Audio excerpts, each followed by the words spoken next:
You can't start the car. Johnny has the keys.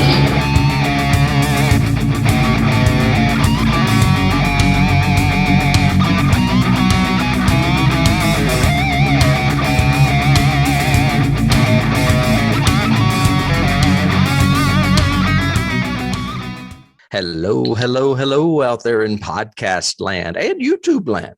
You have reached Johnny Has the Keys, where we talk about horror movies and science fiction films and those key elements that lift them above the average genre fare. Not always good, mostly good. Today, pretty good. Pretty good. What? Today's good. Are you joining us for the first time? Sorry, I got rudely interrupted by my co-host. If you are, we would like to welcome you to some of this crazy nonsense that we call Johnny Has the Keys. If you are returning victim, welcome back. I am here today with our co-host, Mr. David Horton, my friend and old chum. How are you, David? I'm well, old chum. How are you? Yeah. I'm feeling old. I use a CPAP. I need Propecia. No. No, I'm feeling good. Doing well. I'm excited about this week. I like it. We're back in science fiction world, which is always a good thing for me. Always a good thing. And I haven't had a ton of time to do anything since then. The only thing I did was I did go back and listen to my Cinephiles guys. They covered 2001. So I got to enjoy their take on it in their podcast. And that was interesting. Did they respond to it? Yeah. Listen to the podcast, Dave. Sort of thing. Yeah, it was good. But that's basically it. I haven't really done a lot genre-wise because I haven't really had a lot of time.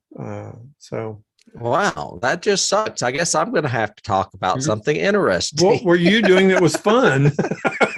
Well, I'm still in documentary land on Shudder. Shudder continues to put these fantastic documentaries out. And though I've seen documentaries on this subject before, I don't know that I've seen one that I enjoyed quite so much. And it was on Boris Karloff.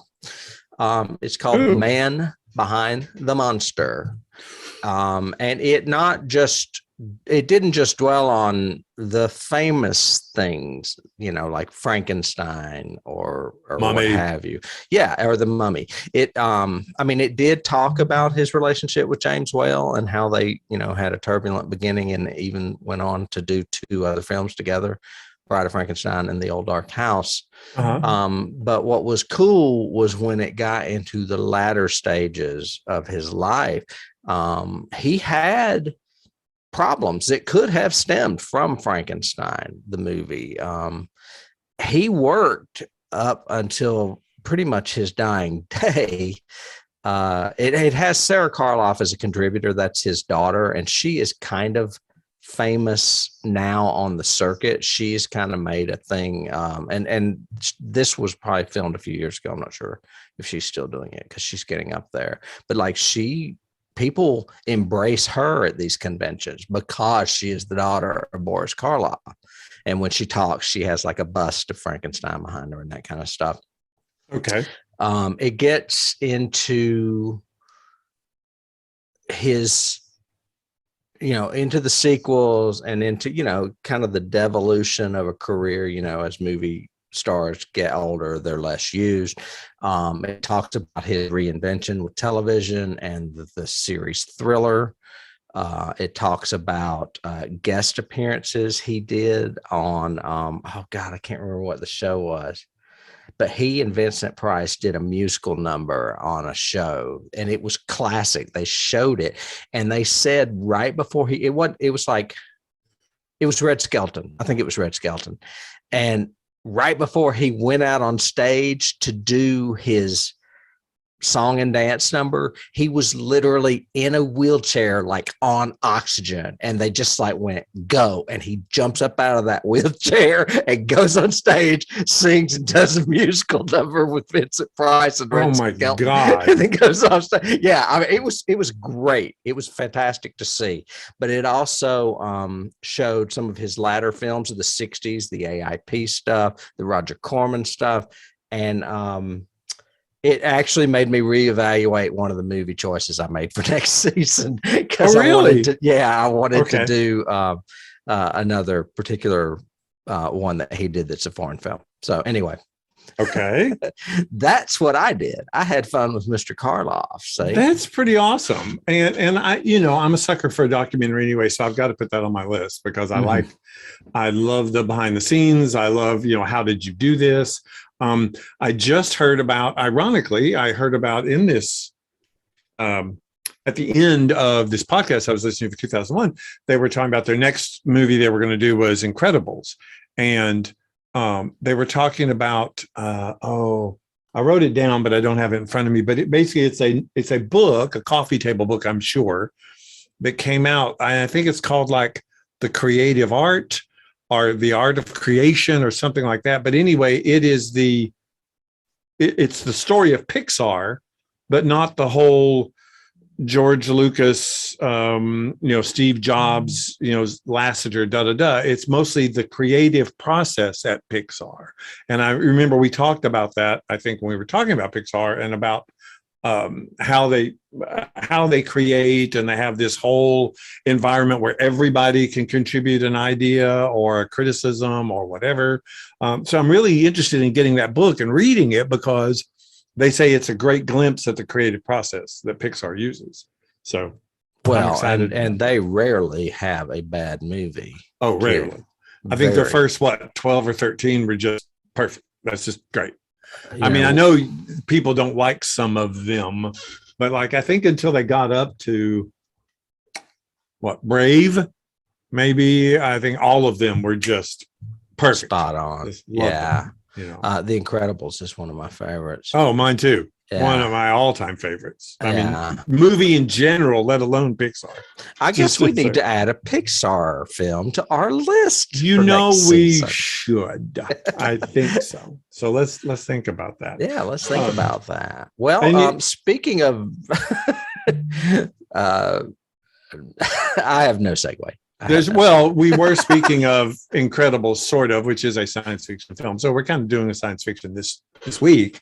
I'm actually excited about this week because I'll be curious to see your thoughts. But this we are covering a little dystopian piece that came out in 2012 called The Hunger Games. If you haven't heard of it, where have you been and how old are you? Because it led to 4 films altogether, 3 novels, and then a prequel novel that came out after that, all written by Suzanne Collins. It has been accused in the past, this particular film has been accused in the past of being a completely stolen plot from other things, which we will talk about, since that's what we reference when we talk about our keys. You better.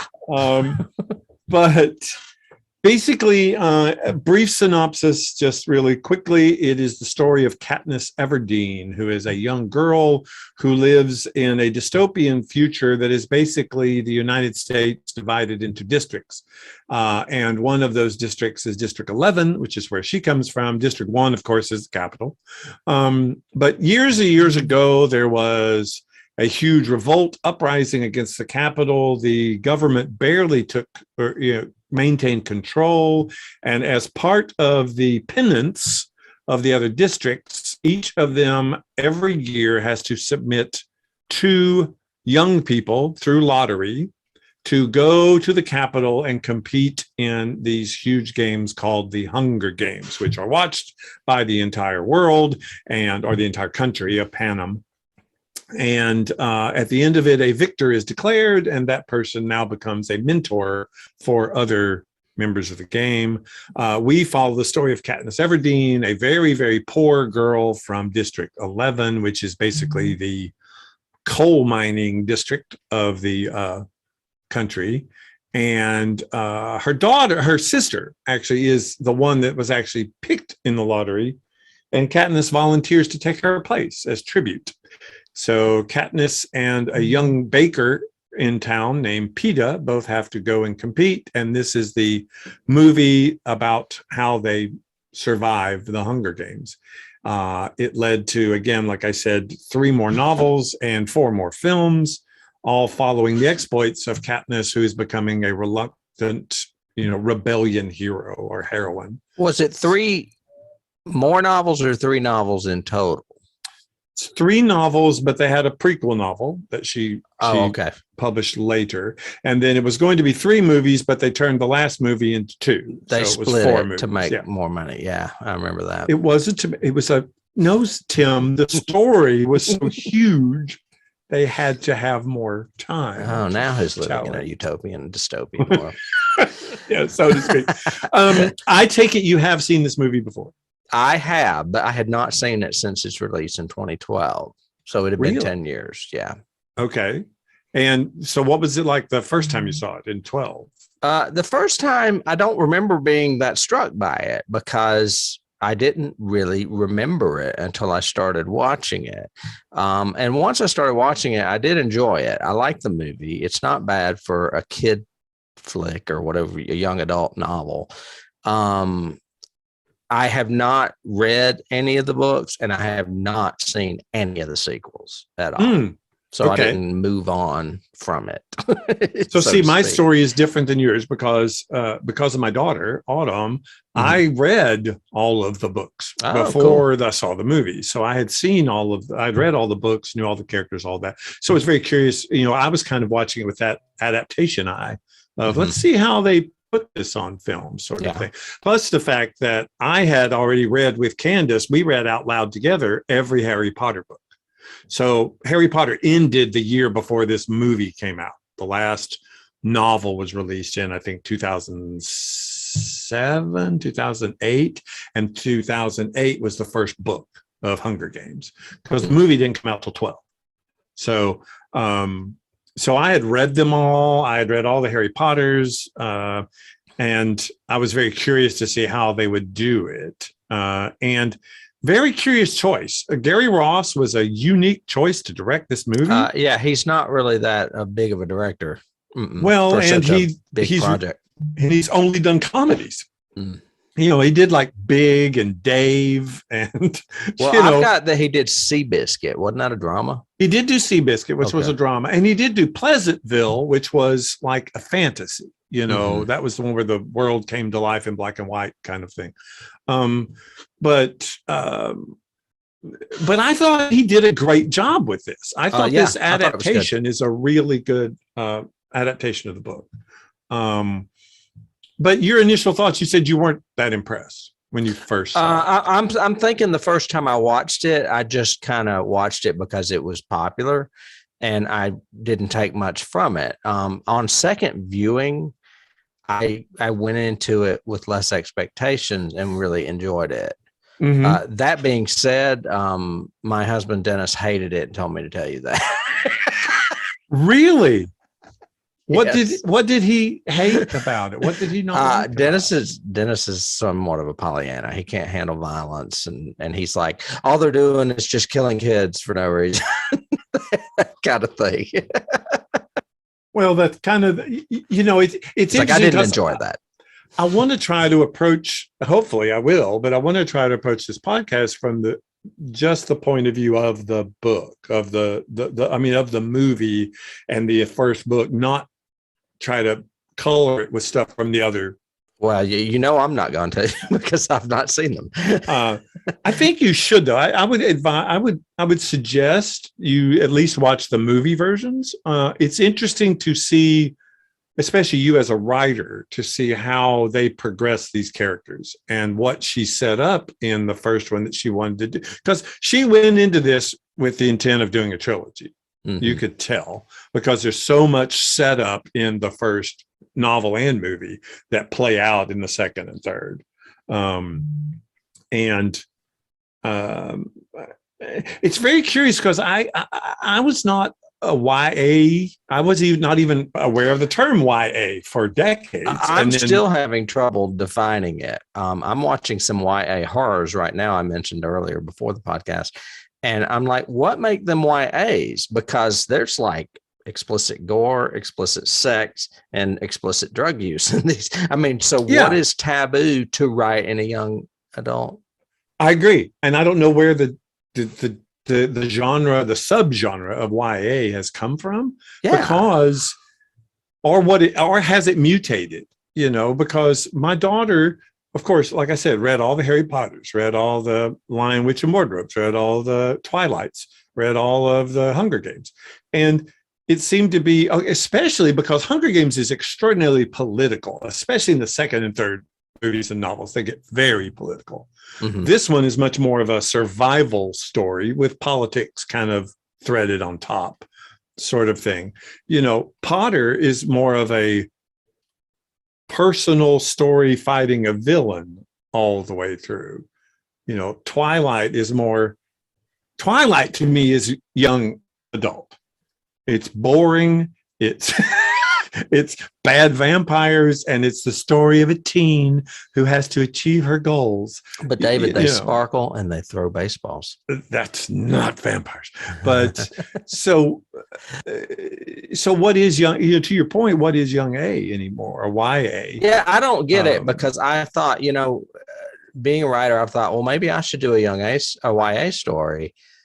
Since there's a lot of YA horror out there. And I'm like, but what's off limits? Am I going to get in trouble if they have sex? Yeah. What are the rules of what? Maybe the sex can't be explicit, but it's okay to show gore and drug use, which is kind of like the movie industry anyway, with the rating system. But could be, so I think that might be, if you guys are out there listening or watching and know all the parameters of YA, we would love to engage in a conversation with you. So let us know that, because just because you have a young adult as your lead does not make it a young adult novel.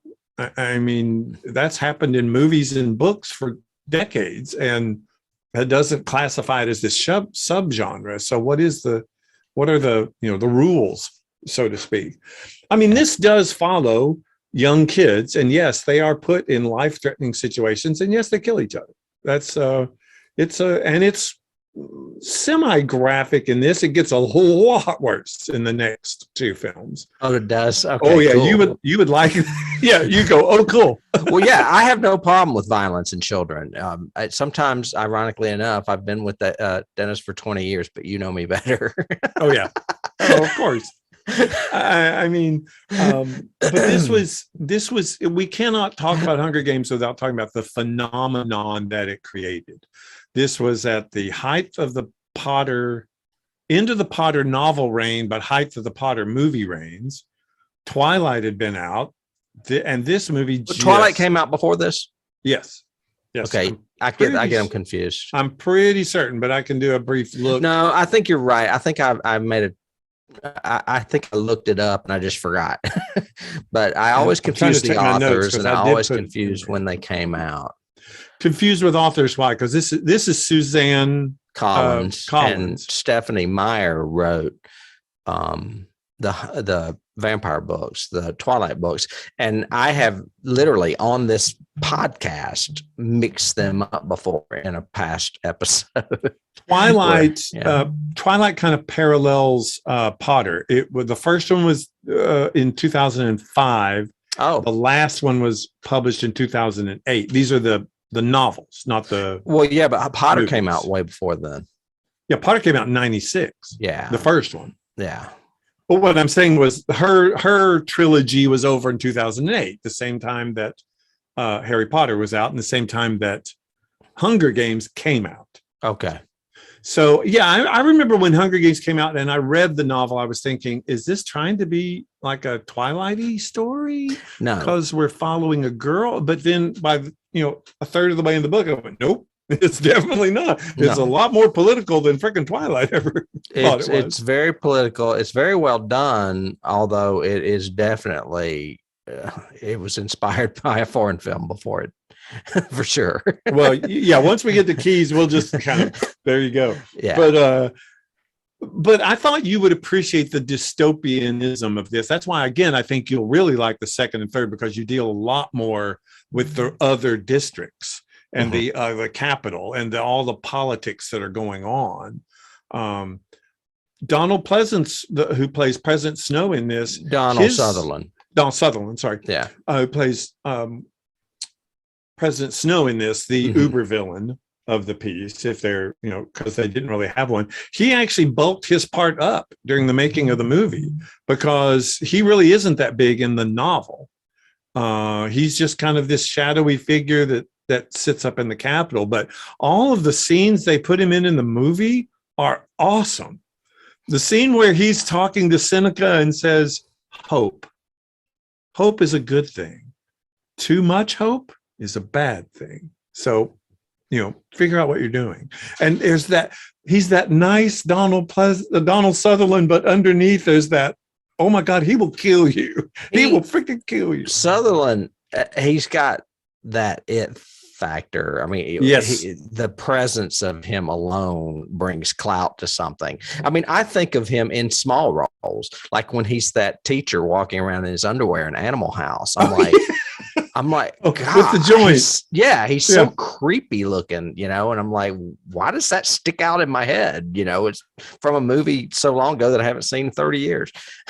Well, he and Kiefer both the Sutherlands have that kind of charm, charisma stuff underneath them, but always with that threat factor, that menace. Yeah. And he plays that really well in this. Oh, I agree. Completely.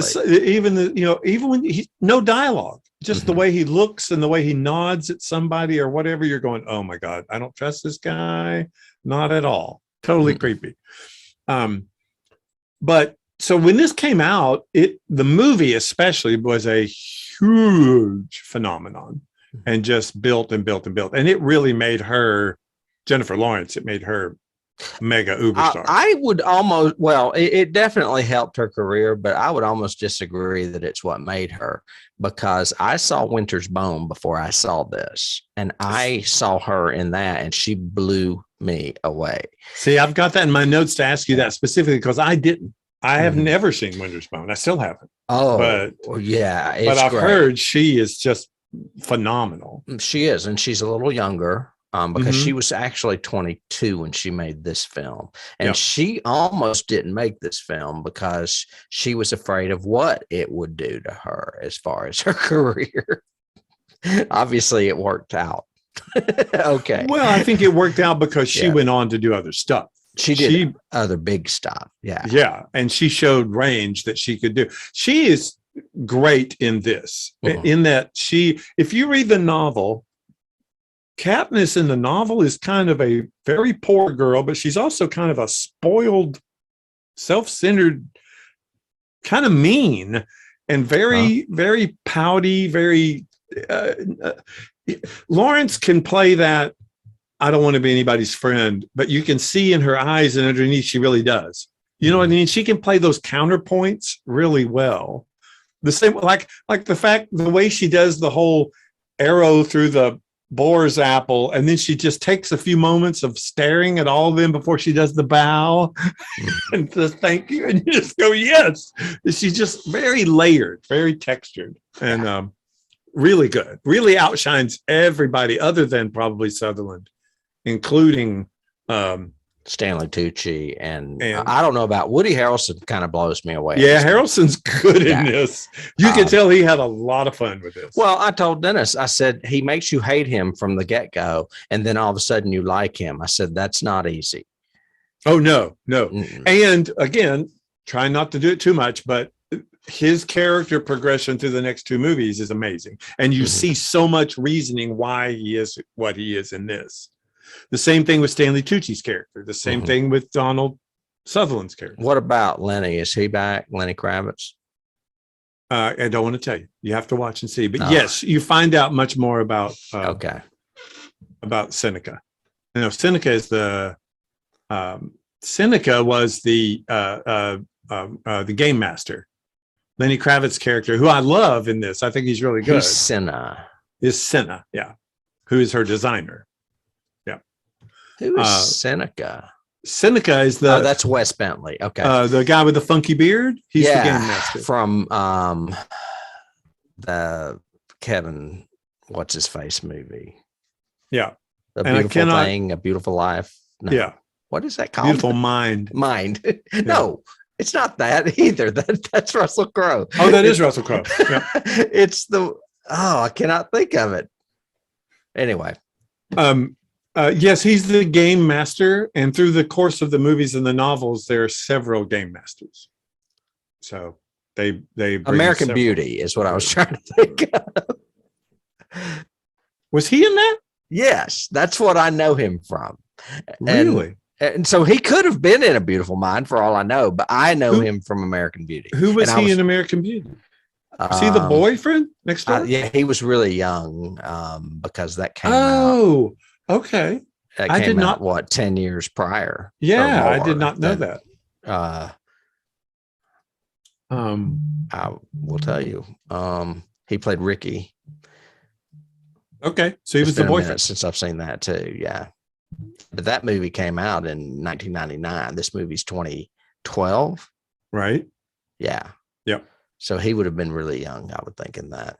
Interesting. Mm-hmm. Okay. I mean, what about cast while we're there? Do you want to talk about cast things you like, scenes you like, characters you liked, maybe, or didn't, or whatever? Yeah, I mean, I can't. Well, first of all, like I said, Woody Harrelson stands out to me. Other than Katniss herself, Jennifer Lawrence, I think Woody stood out to me more than anybody. I was really fascinated that he was a prior survivor from this game and had such a shitty attitude and was kind of a drunk and an asshole in that first scene. And you immediately, the chemistry between him and the guy that plays Peter and between Jennifer Lawrence, that triumvirate, it goes with him, with Peter believing everything he says and latching onto him, and Katniss just kind of blowing him off. And then the whole thing just shifts to where it's Katniss and he that are like bonding because he sees in her the survivor instinct or what it takes to win the game. Right. And I don't know. I just love that chemistry between the three of them. I thought it was good, especially him and Katniss. As far as casting, and he has. Well, I wanted to say about Woody or Hamish, the character he plays. The cool thing about him is they all went into this with huge subtext underneath their stories, so they could know a lot. But especially him, he's like the only in history winner from District 11. So he has mentored since he won. You mean 12? Or 12? Yeah. Yeah. I mean, he's from their district, right? Yeah, 12. Yeah. So he has, I think I said earlier 11, but he's from 12. 11 is Rue.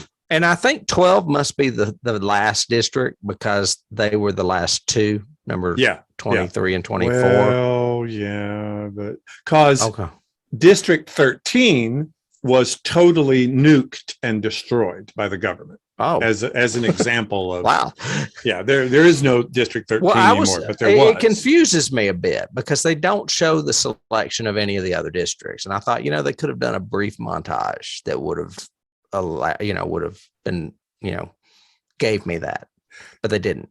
I go back and forth on that because part of me thought the same thing, but then I think because in the novel, of course, you do know a lot of those characters a lot better because they spend a lot more time with them, but then I kind of went into that previous movie this is stolen from and the fact that they spent so many time on all the other characters that I didn't really care about because just kill them off. That's the only reason they're there, is to kill them.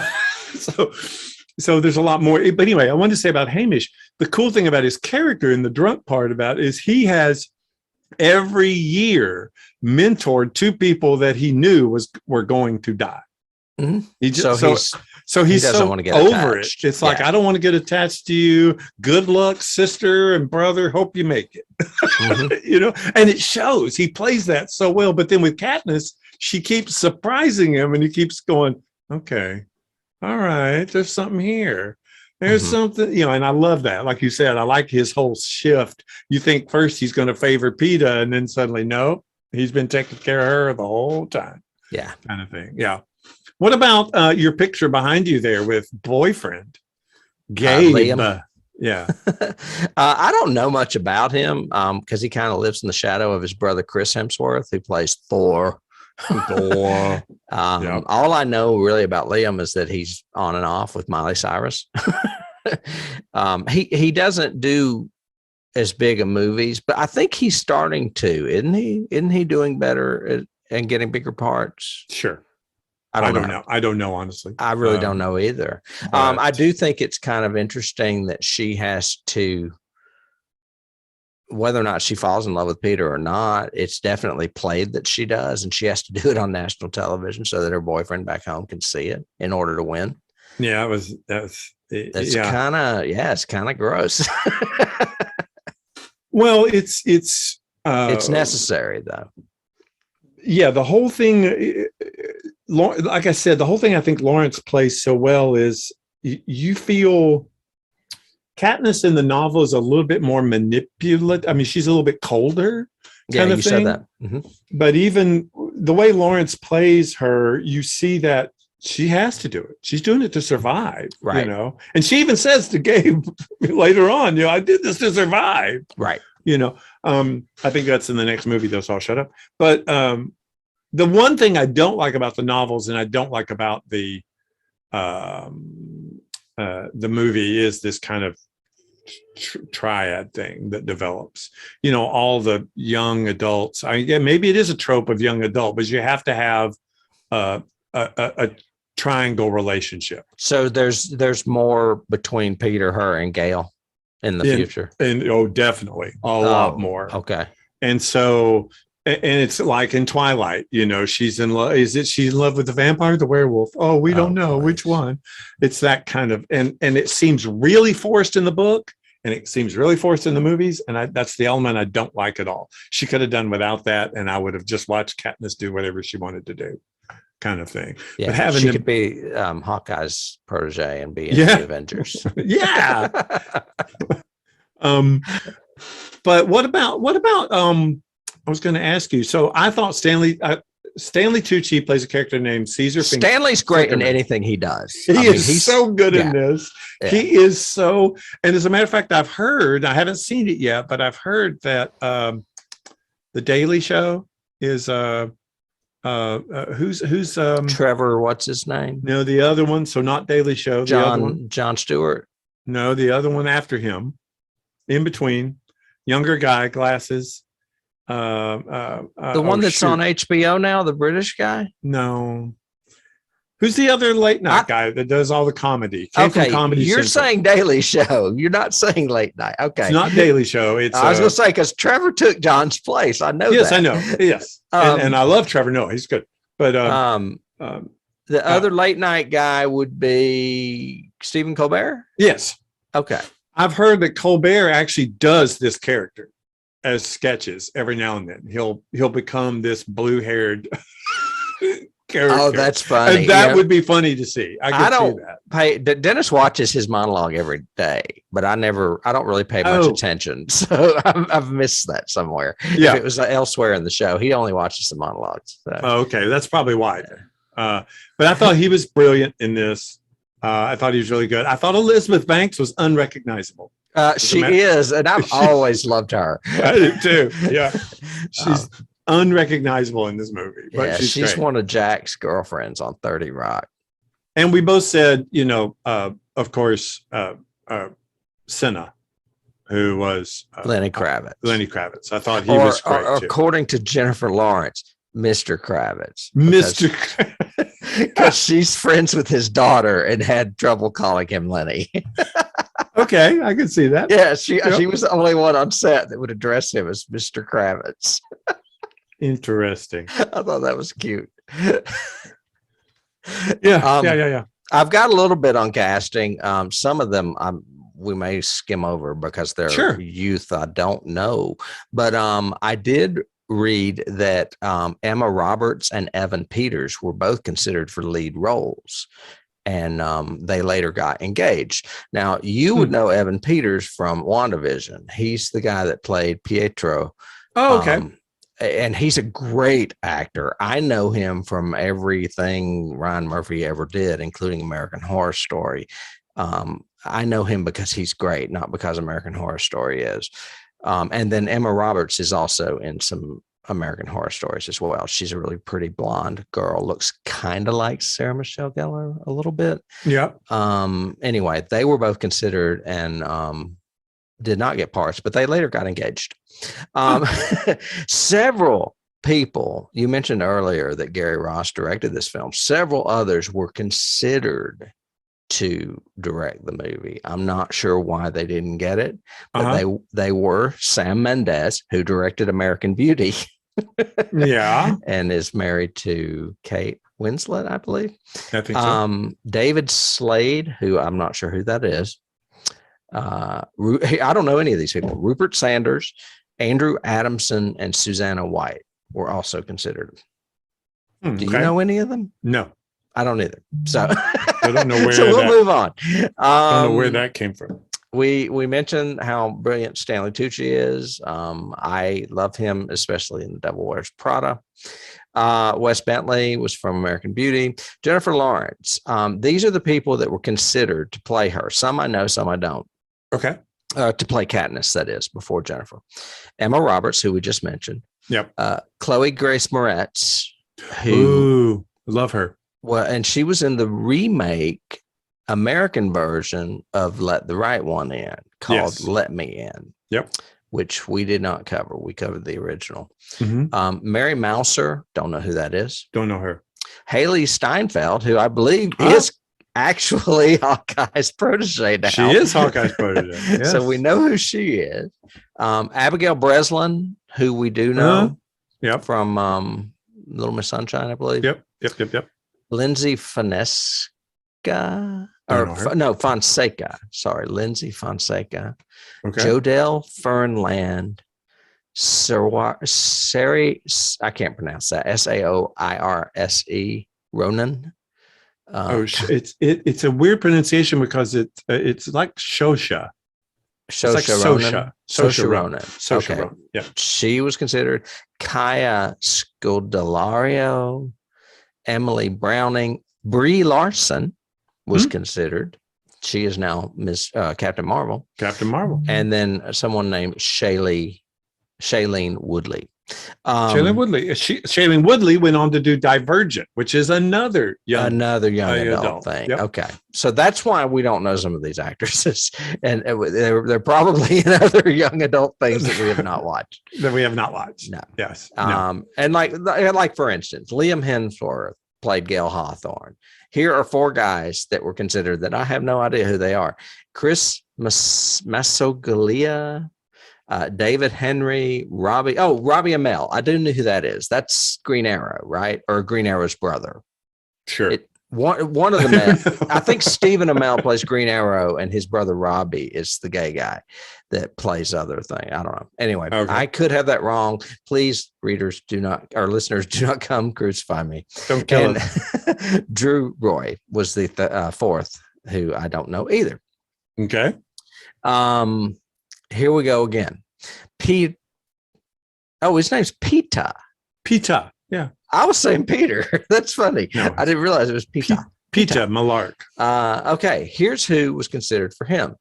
Aaron Taylor Johnson, Alex Pettyfer, Josh Hutcherson. That name sounds familiar. That's who played him. That's who plays him. Oh, that is who played him. Okay. I'm in touch. Lucas Till, Nico Tortorella. Oh, I know who Nico Tortorella is because he's kind of handsome. I saw he was on that horrible version of The Walking Dead called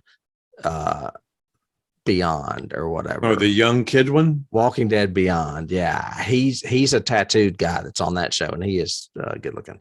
Alexander Ludwig, Evan Peters, who we do know, we mentioned earlier, and Hunter Parrish were also considered to play Pita.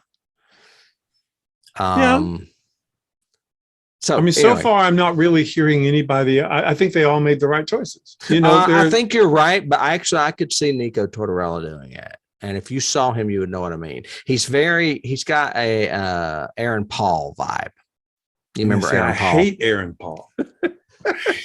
Aaron Paul. Oh, he destroyed the last season of Westworld for me. Oh my God. I thought that guy but he sucked. is great in Breaking Bad. I've heard that too, but I haven't seen Breaking Bad, so I know. Here's somebody we do know. John C. Reilly was considered for the Woody Harrelson part. Oh. But they went with Woody once he's agreed. So Woody has more of a manic crazy in his eyes. You know, he can get that kind of, I'm almost holding a lot of repressed anger, where I don't see that in John C. Reilly, even in scenes where he's angry. You know what I mean? I can see extreme likability in Woody Harrelson, and I can see extreme menace in Woody Harrelson. Yeah. I don't see that in John C. Reilly at all. No, I agree. No. And I mean, because all you got to do is say Cheers versus Natural Born Killers. Yeah. So again, I think they made the right choice. Casting. Yeah, I agree. And that's really all I have on casting. A bunch of people I don't know, and then a couple that I think would have been missed shots, probably. Well, and for me, this introduced a bunch. Like I said, the novel has a lot more with the characters, especially from the other districts, because you get to know them, because it's kind of like they're all experiencing what this is like. And you see a lot more of the layers, you know, like Hamish says at one point, he says, you know, districts 1 and 2 usually win because they have academies that they're set up since they're like 6 years old to train to be killers. That's kind of the way they're set up, so that they always win, sort of thing. And that's where you get the bigger people. But I like I've heard that the girl that played Rue has now gone on to be a huge vocal Me Too feminine. She's a very she's supposed to be a very inspiring, great speaker for feminine rights and everything else. Her name's weird, like Amanda Steinberg or something. Stenberg, I think is her name, or something. I don't think I have her in my cast list, because this was a long cast. Oh yeah, and I just did not put everybody in there, and she was not one of them. That I think is when Dennis gave up on the movie. Was when Rue died? Well, yeah, he watched the whole thing. He was like, I'm kind of, he seemed to be very pro Katniss. He's like, I like her. She's not going to kill anybody. And then all of a sudden Rue's dead and she kills somebody. I was like, he's out. It was self-defense. I mean, he was throwing a spear at her. And she even, you know, in the trivia that I looked up and stuff and notes, Jennifer Lawrence told Gary Ross, she goes, the expression on her face after she shoots that arrow has to be one of she's upset. She's not happy she had to do with that, because Katniss wouldn't be happy.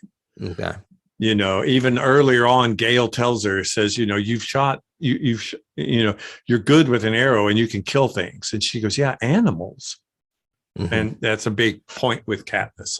But Rue's death, oh my God, that's so powerful. And that whole 3-finger salute, which became a big deal. And I had a picture of that, but I somehow misplaced it. My pics for this movie are not that great if you're watching us on YouTube. Well, and some of the other ones, some of the other ones I like. Kato, she's the girl with the knives. She throws the daggers. And she's the one that gets killed by Thresh, who is the companion guy for Rue. So he's the one that, you know, he beats her. He literally like, you know, bangs her head against the thing until she dies. Right. I had to explain that to Dennis. He didn't understand. I said, he's from the same district Rue's from. That's why he says, you get one chance, Everdeen or whatever, Katniss, or he calls her 12 because that's her district. Yeah. Right. But like some of the characters, one of the things that I will say, I want before we get into just overall scenage or whatever, are you through with cast? Are we done with cast? I'm through. Okay. I've got awards, but we can move to those later.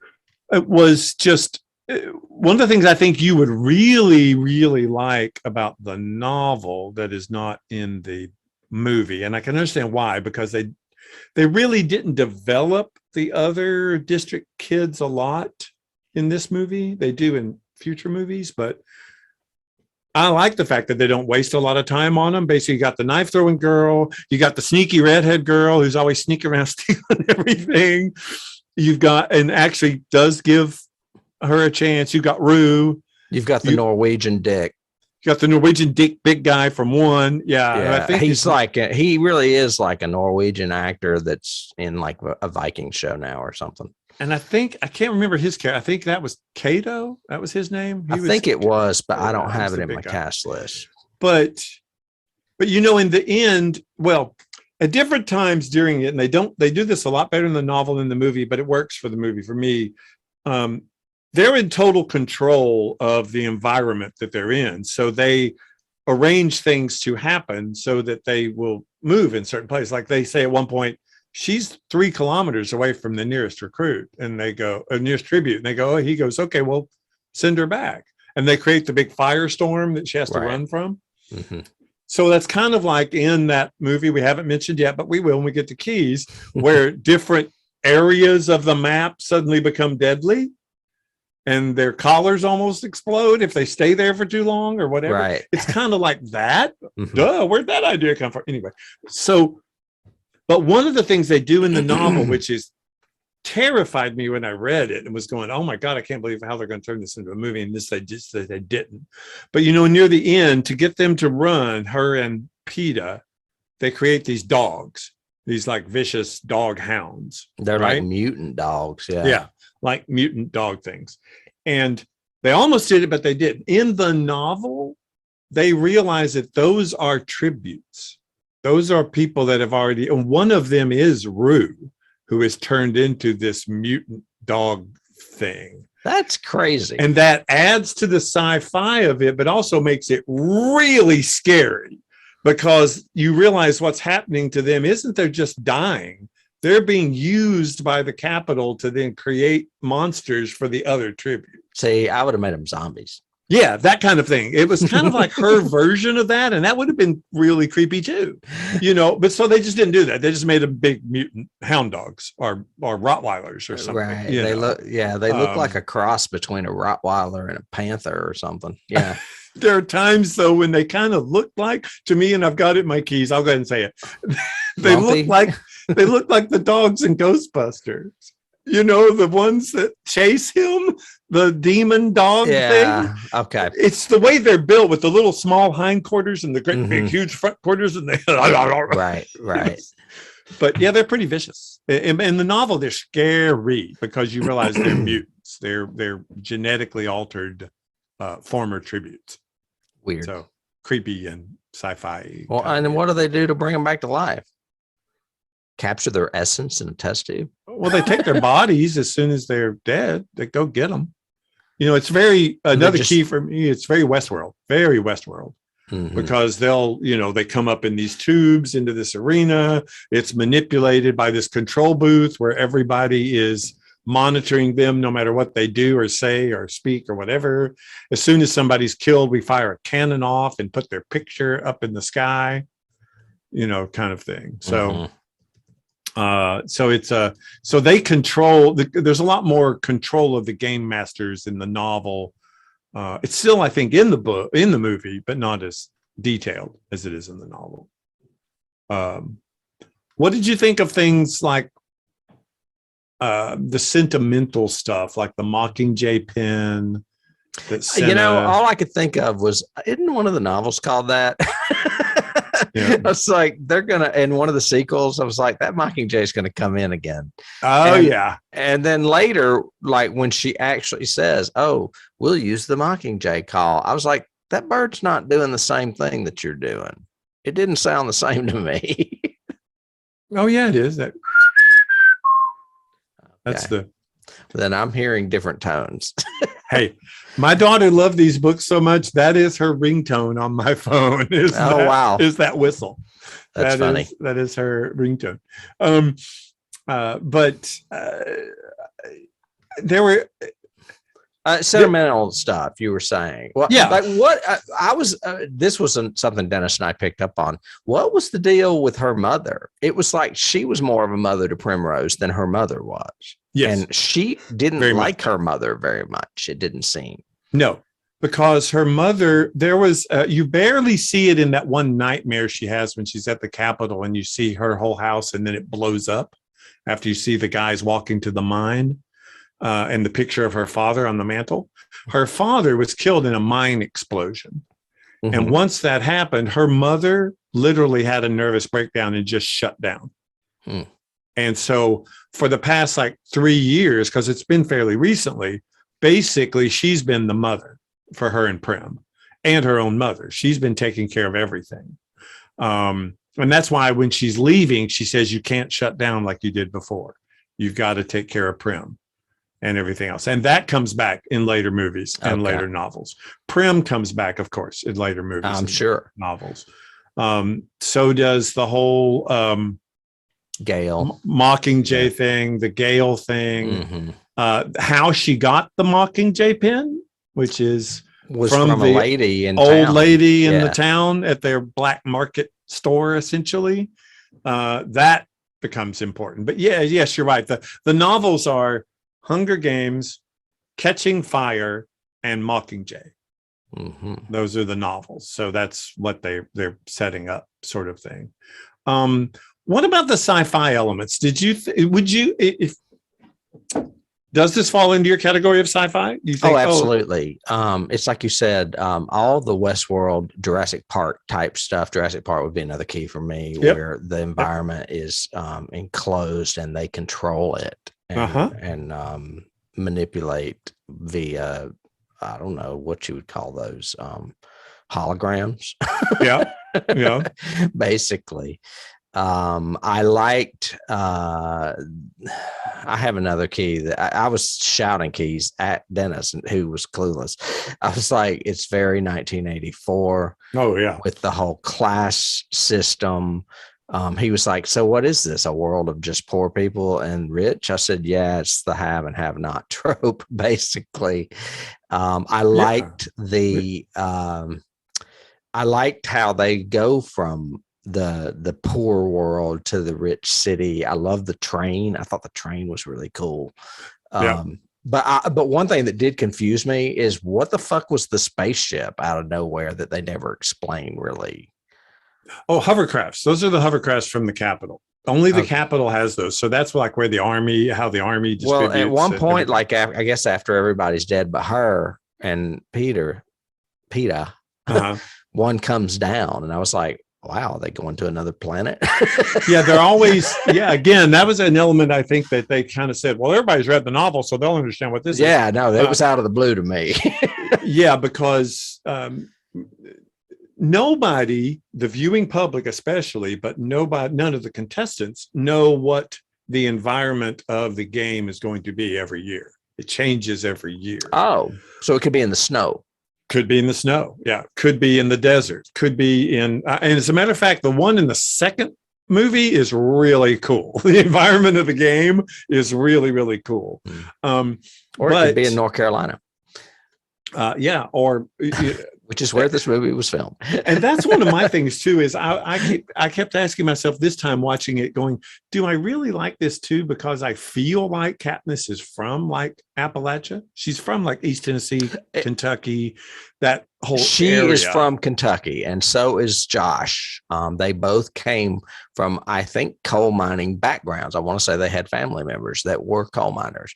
You're talking about Jennifer Lawrence? Jennifer Lawrence and Josh Hutcherson are both from Kentucky, and they both related to these roles really well, I read. And if you go watch Winter's Bone and you want to talk Tennessee, oh my God, because that's Tennessee and the hillbilly heroin kind of shit going on. All right. I have to watch it then. It's on my list. I just keep never doing it, but I need to. But I thought that I was going, I feel a very kinship to that whole, and the way he sets it up. This movie starts classic sci-fi tropey. It starts out with the essentially a crawl, but like a prologue of, and this happened and the Capitol requested this and now tributes are made, yada, yada. And then we get the worst choices from a director, in my opinion, for this whole opening, because there's not one shot in the first 8 minutes of this movie that is steady. Everything No. is shaking. Oh my and God. moving. That's exactly what I said to Dennis. I said, what is with the shaky camera? It and is and so Dennis, annoying. I don't think Dennis had picked up on it because you and I pick up on that kind of shit. And I was like, there's something weird going on with this shaky camera. Yes. What is he trying to convey with that? I don't understand. I guess since you're poor, you don't have a steady cam. I don't know. I don't maybe, know, you know? or maybe it's muddy and it won't roll smoothly. because the rest of the movie is not. The rest No. of the movie is very framed well, shot well, lit well, all this. But I mean, like somebody handing somebody something, and the camera pans to their hands and then back up to their face and then moves. And I was like, what? Right. Even long shots where she's walking along a trail And in the the woods, camera's moving. and the camera's doing this. I'm I going, know. you're killing me. Yeah. But I loved the subtext underneath it all. I love the fact that it starts with her and Prim, and that's the story. It is her and Prim, and her defending Prim. And she's more Sort of a of mother, thing. and She's more of a mother. sacrifices herself. Yeah. That soundtrack, which is just a woman humming and singing, I love that. I thought that was really cool to set up the whole beginning. Mhm. The way It's she Dolly did. Parton, isn't it? Well, it's that. I don't think it literally is Dolly Parton, but it could be. I don't know. Well, But they're in Dollywood, right? they are in Dollywood. Yeah. Actually, it's Dollywood, circa 1930s or whatever, Yeah. when Dolly was a kid and they were all really poor. And like to your point about, but that's a good sci-fi trope of this dystopian. And then we get little things like they literally live in like Kentucky and East Tennessee shacks, Yeah. sort of thing. And yet she has a projector that is projecting this whole thing onto the wall. Well, was So- that Dennis and I speculated that was given to them because she was a competitor?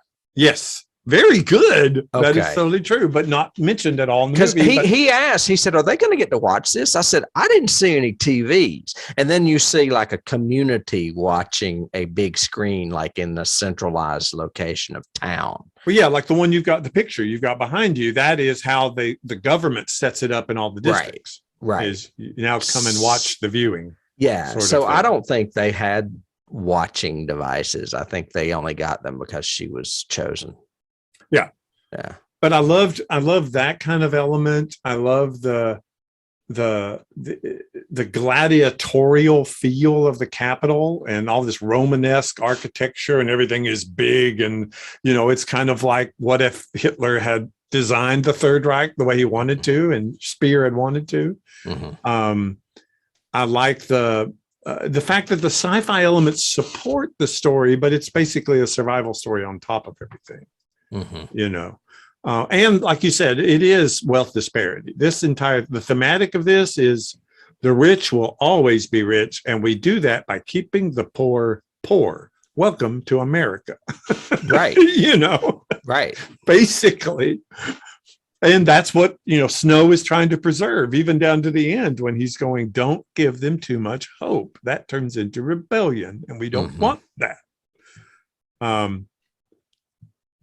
I like little clever things that they kept from one thing they added that I thought was really clever in the movie, it is not in the novel, is Seneca at the very end, no dialogue or anything, near the end, being led into the room, obviously locked in the room. And he goes to the center table, and it's those poisonous berries. And it's kind of like, this is President Snow saying, you got a choice. You can starve to death or you can eat those. And was that his son? No. Okay. Dennis said that was his son. And I said, really? No, it's not his son. No. Okay. Now, so I think we're ready to go into keys and stuff like that. I do have one little trivia right before that, which kind of sets us up. I think it's great. Suzanne Collins has said that the idea for this novel came one day while she was just channel surfing in between Iraq war news and reality shows. And that just suddenly inspired her to do this story. And I don't think there's another person in the world that believes that. I don't believe it at all. No. I don't think. And you don't just turn the channel and have a Japanese movie on television. You have to rent it. Yeah. I mean, it's not unless you live in Japan or vacationing and happen to come across it there. I mean, our goal on the podcast is references to this particular movie and then references since then. And you cannot talk about the Hunger Games without talking about Battle Royale. You can't. And we've already covered Battle Royale on a past podcast, I think last season. Now, I will say, as I said then, I think this is Battle Royale done right. It's better. It's definitely much better. Even with the handheld camera in the beginning. But there are so many choices that are directly from that movie. Right. You cannot, I mean, it's just, you can't not have that as the key reference to this movie. No. And there is, Battle Royale came out in 2000, I believe. And I want to say, Hunger Games plays more to American reality competition television than Battle Royale does. But honestly, I think I was watching Survivor in the late 90s. Mm-hmm. I can't remember when it originated, but Survivor is another key that I have to this. Well, it's had like 300 series, right? So it's had 40 seasons. Something. Yeah. They do 2 a year though. So it's been on for 20 something years. Yeah. I hadn't thought of Survivor. That's really good though, because that is the ultimate reality competition show. Yeah. Survival show. Yeah. I think I kind of blew Dennis away because Dennis doesn't really listen to our podcast. But when we started watching this movie, he was like talking about, I don't know, the originality of it or something. I can't remember. And I just went, well, no, it's actually loosely based on, I mean, it's stolen from a Japanese movie called Battle Royale. I said, but if you want to go back even further, you could do The Running Man in the 80s, which was a Stephen King novel, or you could go back to the 1920s and a novel called The Most Dangerous Game that was made into a movie in 1932. Yep. And he was like, who are you? Swear. I've got all those keys. I got the same ones. Yeah. Right. I mean, The Most Dangerous Game was a story about humans being hunted on an island for sport. And that's basically the same concept as this. The Running Man is the same concept, but then it's televised for the masses, which is basically what they're doing in this as well. And Stephen King wrote that as Richard Bachman back in the mid 80s. I also got the other Bachman that I read. What was it called? The Long Walk. Long Walk, which was, so much like this too, because it was kids. Yeah. You know? Actually, it would have been more like a young adult novel, but I guarantee you that is not a young adult novel. No. And back then, I mean, now it would be read as one, but back then it would not have been. It would have been considered too mature.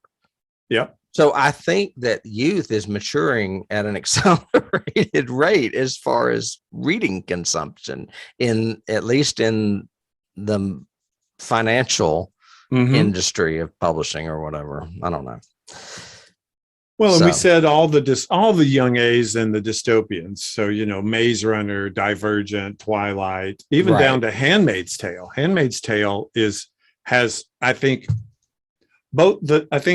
Handmaid's Tale influenced this movie a little bit, the novel did, but then the series has been influenced by this series of movies a lot. If you watch this whole series and then watch Handmaid's Tale, you can see all the references that they take from the government and how it's abusing and using and all of that. I've got one of my first ones was the lottery, the Shirley Jackson lottery. That's great. Because the whole thematic of that is we have to take somebody and sacrifice them in order to maintain the peace of the culture, sort of thing. Right. And wasn't like one of the prizes she gave out lottery tickets? I was like, what is that lottery for? Yeah. She's like, you win 10 lottery tickets. I was like, okay. Does that mean you get to come live in the fancy city by the water? It depends. There's various lotteries that they do because the whole Capitol likes, of course, to the competition of it and all of that sort of thing. You can also give for the weaker sectors or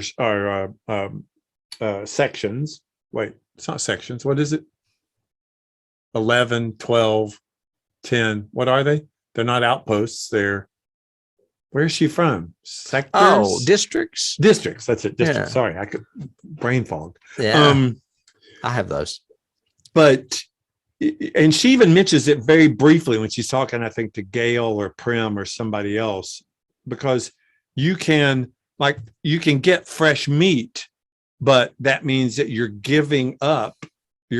putting in your name more times for lottery. So the cost of these provisions and stuff is your name going more often into the lottery pick every year for the Hunger Games. It's like at the beginning, she goes, how many times is your name in there, Gail? And he says something like 47 or something. So it's not just everybody's number. You get jaded by how privileged you are by selling your soul to the government, sort of thing.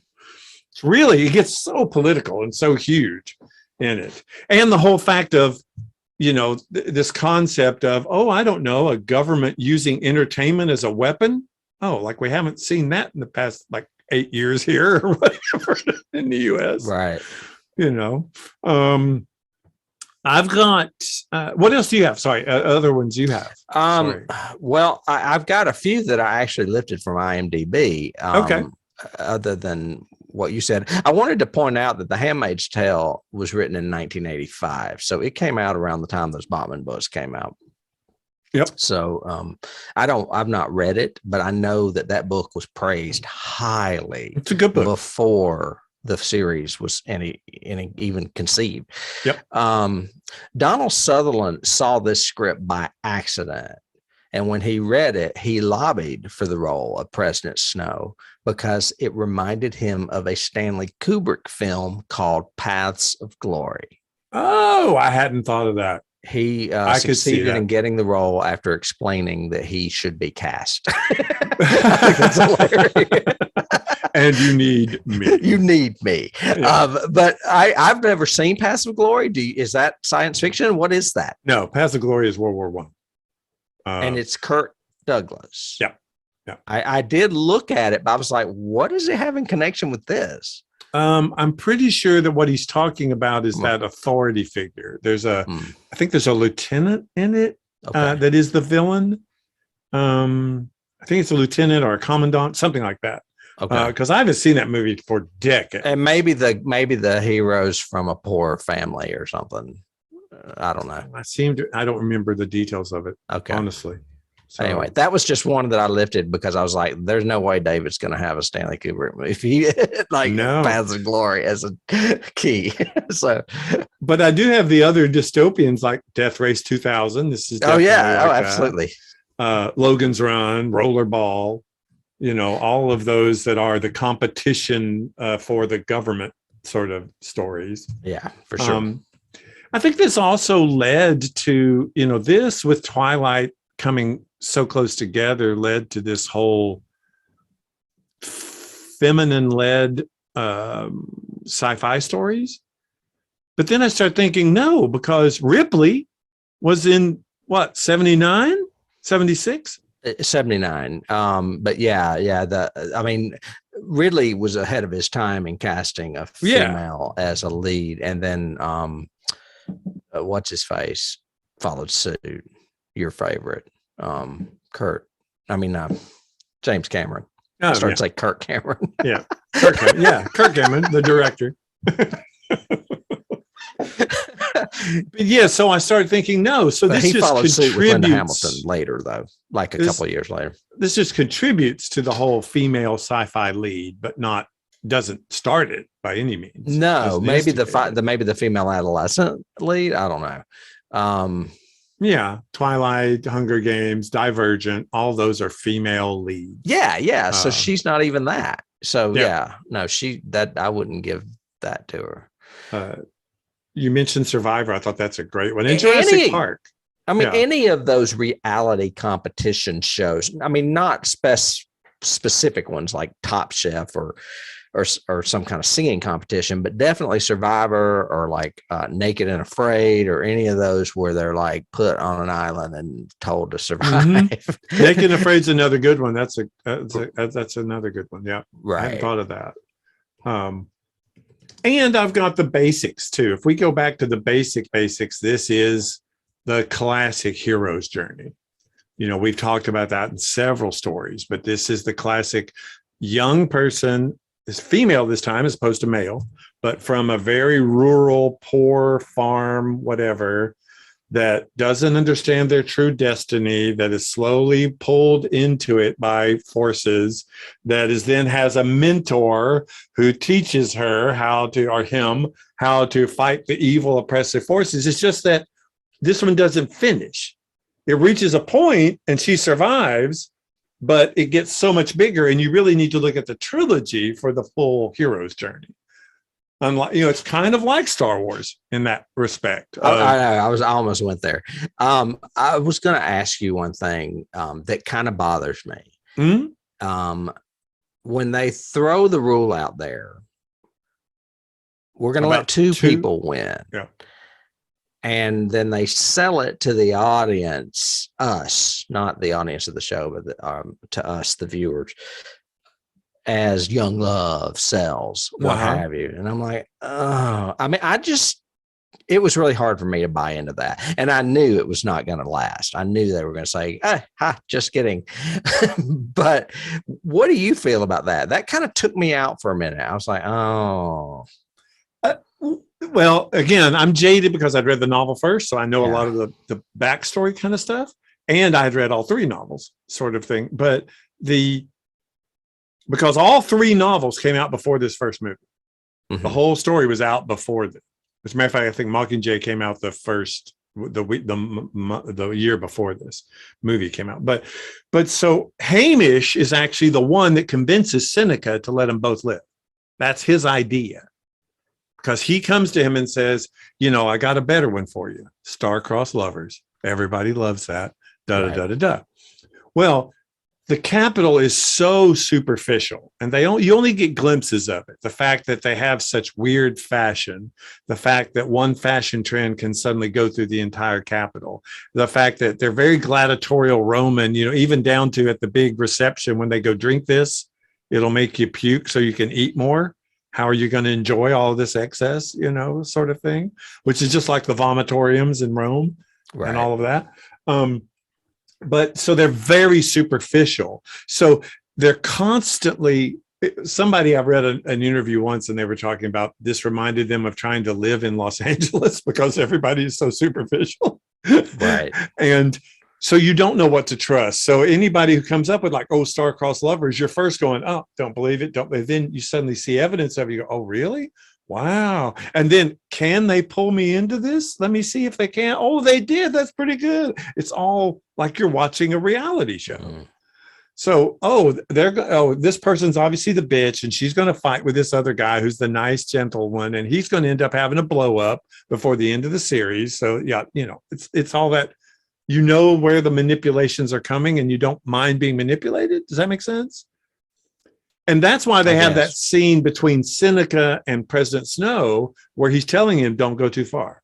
Okay. Yeah. I'll let you do the whole thing, but don't go too far. If you go too far, it'll mess up. And I don't want that, you know, kind of thing. But it didn't pull me out because I knew the subtext underneath it all.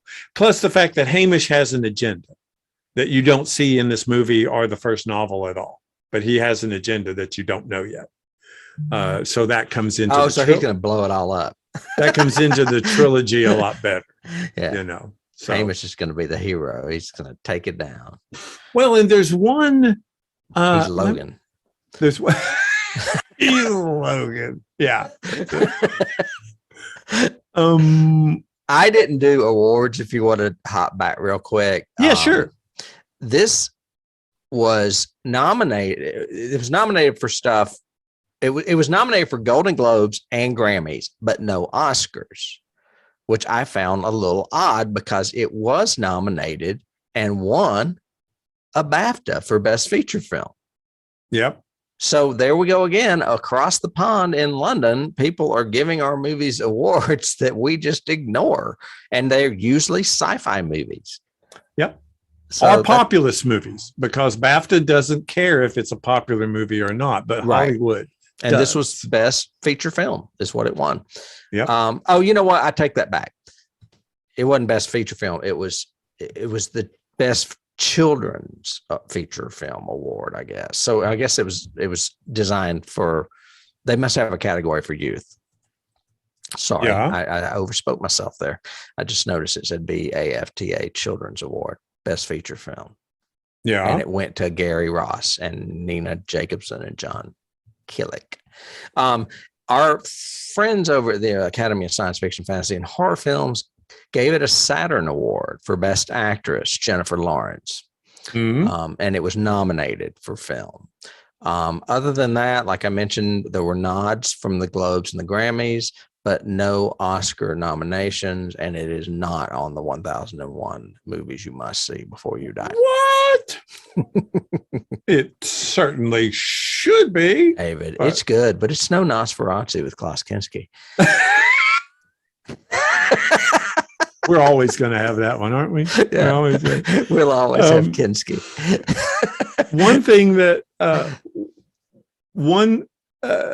it's kind of little moment I just wanted to touch on, and it's only in I think one scene in this. I think is Hoffman in this? Is Philip Seymour Hoffman in this? Am I remembering that correctly? In this movie? Yeah. No. Can't remember if he's in this one. I thought he was in one scene of this one because he's in the second one. Well, he's not listed in the cast. Oh, okay, that's probably why. Yeah, okay, so I'm getting it confused because I would have seen him. I think. Yeah, he's awesome, and he's the game master in the second one. That might be an enticement for you to watch it. He plays the game master. Okay. Because I love Philip. I mean, that was sad when he passed away because he was really good. I remember him most from him playing Truman Capote. Oh yeah. Yeah. Wow. But he was also the sad one in Boogie Nights too. The sad guy. I love the thematics of this movie. It is good. No, it probably doesn't deserve to be on 1001, but it's still a great, I think, storyline. I love the whole disparity between wealth and poverty, the whole thing between rural and urban. You know what? Who you may be thinking of? Who? You may be thinking of Toby Jones because he is in this, and he also played Truman Capote. Oh yeah, he plays the little whiny one, doesn't he? Yeah. He's like a co-host with Stanley Tucci at one Stanley point. Tucci, but and he is. I do confuse him sometimes with Philip Seymour Hoffman because they both did big Truman Capote movies that were Oscar nominated. Yeah, but he has a little bit more of almost the Truman Capote voice, whereas Hoffman has much more of that kind of mumbly kind of, Hoffman was a little more Andy Warhol, but yeah, I can see that. Yeah, just soft spoken. But I would recommend this movie to any of our listeners. I would too. Watchers, I enjoyed it. I had no it. problem with it, and I do think you should sit Dennis down and watch the second one and see if he likes it better, because even more kids are killed. He's not going to watch that one. I can tell you that right now. I will say that when we started to watch this, it was on Hulu, and I started to play it. And at the very beginning, where it just has the screen and the synopsis, it said 3 hours and 2 minutes. And I said, this movie is not fucking 3 hours long. I said, if we've got some stupid extended cut, I am going to be pissed off. And when we paused it, it was only 2 hours and 20 minutes. So I guess their screen was wrong or something. Yeah, I don't know. That must have been because Dennis and I knew I couldn't get Dennis to watch this for 3 hours. There was no way. It was hard enough getting him to watch 2 hours and 22 minutes. Well, tell him we'll throw a bunch of tracker jackers at him. There you go. That was my favorite part. I'm sure you love that. I'm like, God, you're going to get stung. Stop. And she does get stung like 2 or 3 times. Yeah. But I guess it was Clove, I think was the girl that got it just right, almost right in the face. Man, that was. Yeah, that's where she got her bow and arrow. Yeah, for sure. And I didn't have any other keys. Me either. I think that's all of mine. All right. And the only other, I don't have any other. I have a little bit of trivia. You know how much Jennifer Lawrence was paid to play I do this? not. $500,000. Jeez, what? Yeah, not very much for someone. And what Man, she I bet makes she now. renegotiated that for number 2. You know it. You know it. Oh, you know what? For Catching Fire, she was paid $10 million. Sure, yeah. Look at that difference. Talk Look at about the wealth. difference. Yeah. Talk about wealth disparity. Jesus Christ. She didn't want to accept the role at first because she was becoming largely appreciated on the indie circuit, and she was afraid that going to big budget was going to backfire. And fortunately, it did not. It caught fire. Yeah, literally. Yeah. But yeah, I could understand that. I mean, she also accidentally kicked Josh Hutcherson in the head during a fight scene and gave him a concussion. Oh, well. I thought that was kind of funny. Anyway, that's all I have. And that's all we'll talk about this week, because I'm going to just thank everyone out there for listening to us or watching us on YouTube. This is the kind of thing you can expect if you want to join us weekly. We also have a little bit of programming over on Patreon. Some of it is free. Some of it is subscription based. If you'd like to dive a little deeper with David and I into series like The X-Files or Star Trek. Yes. And we do appreciate you tuning in and giving us a role. As far as that is going to go, next week, I think we'll be in horror territory, my favorite place to be. Your favorite place. And I'll be seeing you, David. All right. Alrighty. See you then. Bye. Bye.